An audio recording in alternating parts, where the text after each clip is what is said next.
Hey guys, good morning. कैसे हो आप सभी? आई होप सब अच्छे होंगे दोस्तों। और मैं डीके सोनवाल एक बार फिर स्वागत है आप सभी का हमारे एक लेटेस्ट अपडेट में। तो दोस्तों, आज हम बहुत अच्छी खुशखबरी आपके लिए लेके आ गए। राजस्थान नर्सिंग ट्यूटर भर्ती, जैसा कि आप सभी को पता है कि अक्सर नहीं देखने को मिलती है राजस्थान में ट्यूटर भर्ती है, लेकिन आज हम कंप्लीट डिस्कस करने वाले हैं राजस्थान ट्यूटर जो भर्ती है उसके रिगार्डिंग। ठीक है, तो सबसे पहले मैं आपको यहाँ बता दूं कि ये भर्ती है वो एक स्पेशली मतलब एक पर्टिकुलर नर्सिंग संस्थान से। आप देख सकते हो, राजकीय मॉडल नर्सिंग संस्थान एवं centre for excellence for midwifery Kekri, Rajasthan सरकार। ओके, तो स्पेशली ए मॉडल नर्सिंग संस्थान है गवर्नमेंट का, centre for excellence and midwifery का केकड़ी। केकड़ी अभी न्यू डिस्ट्रिक्ट बनाया, अजमेर से अलग हुआ है, आप सभी को पता होगा इसके बारे में। और ये लेटेस्ट अपडेट है, आप यहाँ देख पा रहे होंगे 21/11/2024। दोस्तों, यहाँ पर हम कंप्लीट डिटेल में बात करेंगे। साथ ही साथ मैंने आपको यहाँ ये भी ऊपर ही मेंशन कर दिया है, आप देख सकते हो। बाकी पूरा हम पीडीएफ देखेंगे इसका क्या है। पद नाम है वो नर्सिंग ट्यूटर है। कुल पद हैं वो 16 हैं। एमएससी नर्सिंग और बीएससी नर्सिंग और पोस्ट बेसिक बीएससी नर्सिंग वाले जो कैंडिडेट्स हैं वो यहाँ पर एलिजिबल होंगे। तो चलिए दोस्तों, देख लेते हैं पूरा वीडियो क्या है, कैसे आपको फॉर्म अप्लाई करना है, कैसे आपका वहाँ इस जो स्क्रूटनी प्रोसेस रहेगा, छटनी का जो प्रोसेस रहेगा वो कैसे रहने वाला है। तो दोस्तों, उससे पहले मैं आपको बता दूं कि आप हमारा जो व्हाट्सअप चैनल है उसको ज्वाइन कर सकते हो। इसका लिंक आपको वीडियो के डिस्क्रिप्शन में मिल जाएगा। ठीक है, ये यहाँ पर हम डायरेक्ट डाल देते हैं। देखो, अभी वीडियो तो अभी मैं रिकॉर्ड कर रहा हूँ 10:31 पे, और 10:15 पे पहले ही हमने ये ऑफिशियल पीडीएफ है वो डाल दिया है। तो आप भी ऐसे वीडियो आने से पहले आप इसको रीड कर सकते हैं, आप खुद से जानकारी ले सकते हैं। तो ज़रूर से ज्वाइन कीजिए जानवी नर्सिंग क्लासेज, आपको लिंक डिस्क्रिप्शन में डाल दूंगा, तो ज़रूर ज्वाइन करना। व्हाट्सअप चैनल है वो। साथ ही साथ आपको हमारा टेलीग्राम ग्रुप भी ज्वाइन कर लेना है जानवी नर्सिंग क्लासेज के नाम से। आप देख पा रहे हो यहाँ पे भी हम पहले ही अपडेट कर देते हैं सारी चीज़ें। एंड नेक्स्ट इम्पोर्टेंट चीज़ मैं आपको बता देता हूँ कि दोस्तों, आप चैनल पर नए हो तो चैनल को सब्सक्राइब कर लेना है यहाँ से, और पास में जो बेल आइकन दिख रहा है इसको ऑल पे प्रेस कर लेना ताकि आपसे कोई भी लेटेस्ट अपडेट है वो मिस ना हो। तो चलिए गाइस, देख लेते हैं पूरा अपडेट क्या है। 1 सेकेंड। ओके, ये आ गया अपना। तो यहाँ पर रहने वाला है नर्सिंग ट्यूटर की वैकेंसी है। हम एक एक लाइन देखेंगे यहाँ पर। संस्थान में संचालित विभिन्न पाठ्यक्रमों बीएससी नर्सिंग जीएनएम और एएनएम के अध्यापन कार्य हेतु नर्सिंग ट्यूटर के पद पर संविदा पर राजस्थान सिविल सेवा पेंशन नियम 1996 के नियम 164 ए के प्रावधान के अंतर्गत योग्यताधारी सेवानिवृत्त कार्मिकों से ऑफलाइन आवेदन आमंत्रित किए जाते हैं। यहाँ पर आपको ऑफलाइन फॉर्म जमा कराने हैं, ऑफलाइन आमंत्रण मांगे गए हैं आपसे। ठीक है, रिक्त पदों का विवरण हम देख लेते हैं। नर्सिंग ट्यूटर पदनाम रहेगा आपका। 16 यहाँ वैकेंसी रहने वाली है। कुल पद रहेंगे वो 16 रहेंगे। शैक्षिक योग्यता में देखें तो यहाँ पर एमएससी नर्सिंग और बीएससी नर्सिंग, और साथ ही साथ पोस्ट बेसिक बीएससी नर्सिंग भी दोस्तों यहाँ एलिजिबल होंगे, because post basic BSc nursing equivalent to the BSc nursing. Okay, और यहाँ पर आपको समेकित मासिक मानदेय रहेगा, जो आपका जो फिक्स पे रहेगा वो 30,600 रुपये आपका रहने वाला है। अब यहाँ पर पुनर्नियुक्ति की कुछ शर्तें हैं दोस्तों। सबसे पहले तो मैं आपको ये क्लियर कर दूँ कि पुनर्नियुक्ति होता क्या है। जो अपन तो सभी नर्सिंग वाले क्या है, इंग्लिश मीडियम से रहते हैं, है ना। जीएनएम वाले 50% तो रहती है, और हिंदी का अपना इतना काम भी नहीं होता, और ऐसी हिंदी तो अपन के आती भी नहीं पुनर्नियुक्ति वगैरह। तो मैं आपको पहले पुनर्नियुक्ति का मतलब समझा देता हूँ, है ना। ये पुनर्नियुक्ति मुझे भी पहले समझ में नहीं आया, मैंने आपके लिए पहले सर्च किया फिर इसको देखा। तो पुनर्नियुक्ति का मतलब होता है डेपुटेशन। क्या होता है? डेपुटेशन, है ना। डेपुटेशन का मतलब क्या होता है आप सभी जानते हो। कोई कार्मिक है पहले से उस विभाग में लगा हुआ है, जैसे अपन का मेडिकल विभाग है, स्वास्थ्य विभाग है, तो किसी कार्मिक को एक स्थान से दूसरे स्थान पर कार्यवाहक लगाया जाना, मतलब वहाँ पर काम करवाना। जैसे एक एग्जांपल ले लेते हैं, अभी यहाँ पर कोई नर्सिंग ऑफिसर है, वो केकड़ी जिला अस्पताल में काम कर रहा है और उसकी इच्छा है कि मुझे हॉस्पिटल में काम नहीं करना, मुझे तो कॉलेज में पढ़ाना है। तो वो इस कॉलेज में पढ़ाने के लिए आवेदन कर सकता है। यही पुनर्नियुक्ति है। ओके, तो पुनर्नियुक्ति का मतलब है कि डेपुटेशन, चाहे वो संविदा पे काम कर रहा हो चाहे परमानेंट कर्मचारी हो।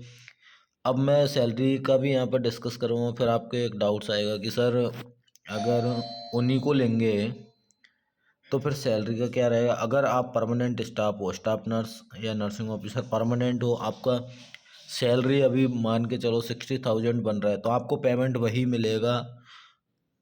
ठीक है, जो आपको अभी मिल रहा है वही पेमेंट मिलेगा, 30,600 नहीं मिलेगा आपको। ठीक है, बस आप अपनी सेवा वहाँ से यहाँ दे रहे हो, तो आपका डेपुटेशन हो गया ये। और यदि आप संविदा पे हो और कहीं आप कम पेमेंट में काम कर रहे हो, जैसे संविदा स्टाफ नर्स का राजस्थान में अभी 18,900 है, तो आपको 18,900 ना मिल के 30,600 मिलने वाला है। ठीक है, तो ये बात आपको ध्यान रखनी है। अब इसके रिगार्डिंग कोई क्वेश्चन नहीं पूछेगा, बाकी आप क्वेश्चन पूछने के लिए स्वतंत्र हो, आप कमेंट करके पूछ सकते हो। अब कुछ शर्तें हैं यहाँ पर प्रतिनियुक्ति की, वो देख लेते हैं। 1 मिनट यार। तो दोस्तों यहाँ पर हम कुछ शर्तें देख रहे थे, तो कोई इम्पोर्टेंट कॉल आ गया था, कोई इशू नहीं है ना। पुनर्नियुक्ति पर नियुक्ति अवधि निर्धारित समेकित पारिश्रमिक पर 1 वर्ष अथवा नियमित कार्मिक उपलब्ध होने अथवा 65 वर्ष की आयु प्राप्त करने तक, जो भी पहले हो तक के लिए होगी। तो अब यहाँ पर आपको एक बात मैं समझा दूँ कि यहाँ पर जो बेरोजगार कैंडिडेट्स हैं, जो फ्रेशर कैंडिडेट हैं, वो यहाँ पर एलिजिबल नहीं होंगे। डेपुटेशन का मतलब होता है कि भाई जो पहले से ही काम कर रहे हैं वही यहाँ पर होंगे, उन्हीं से आवेदन लिए जाएंगे।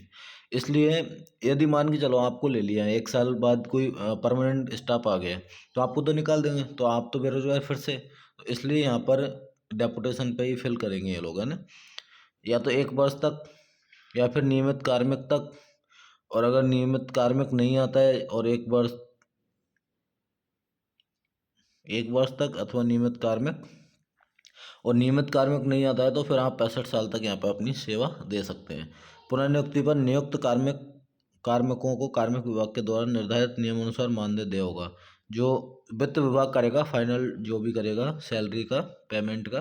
ठीक है, समेकित पारिश्रमिक व पुनर्नियुक्ति कार्मिक 1 वर्ष में 12 दिवस। यहाँ पर यह है कि आप 12 CL ले सकते हैं। ठीक है, 1 साल में 12 CL मिलेंगी आपको। और यदि बिना बताए, मतलब बिना अवकाश के आप छुट्टी मारते हो, ठीक है, बिना अवकाश के आप छुट्टी मारते हो, तो आपका 1/30 जो भाग है सैलरी का आपका, मतलब कहने का ये है सीधा सा कि आपका 1 दिन का पेमेंट है वो कट हो जाएगा। ठीक है, तो वो तो सभी जगह सेम रहता है, इसमें कोई ख़ास बात नहीं है।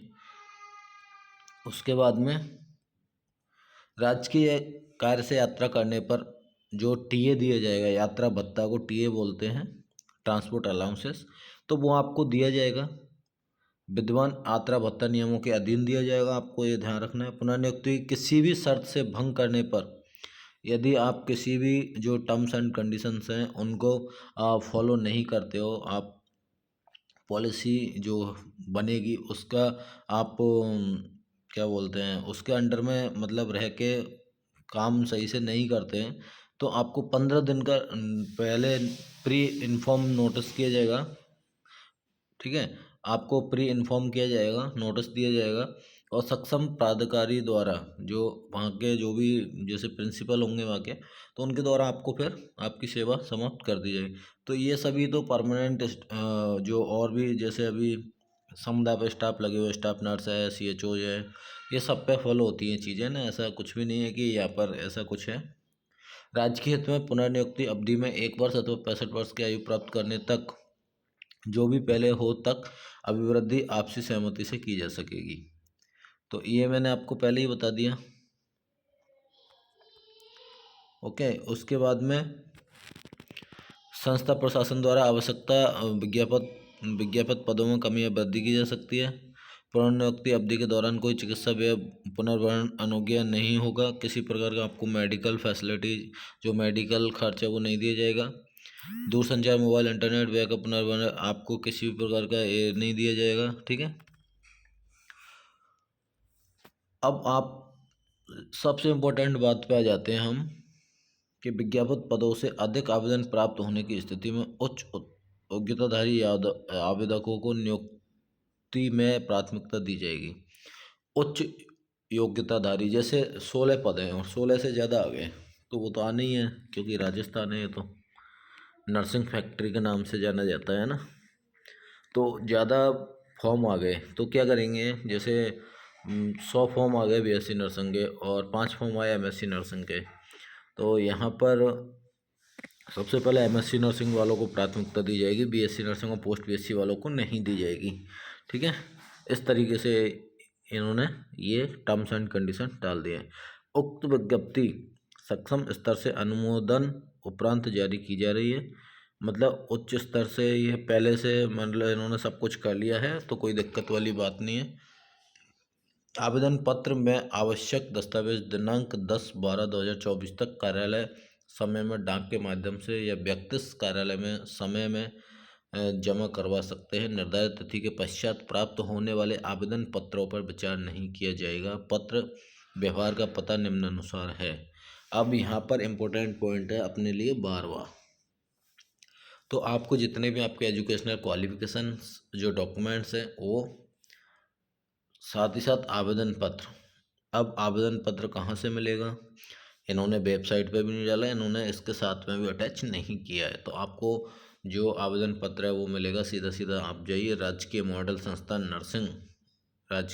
नर्सिंग संस्थान एवं centre for excellence for midwifery Kekri, new Jaipur Ajmer bypass, Nike Kekri, ये यहाँ के पिन कोड है 305404।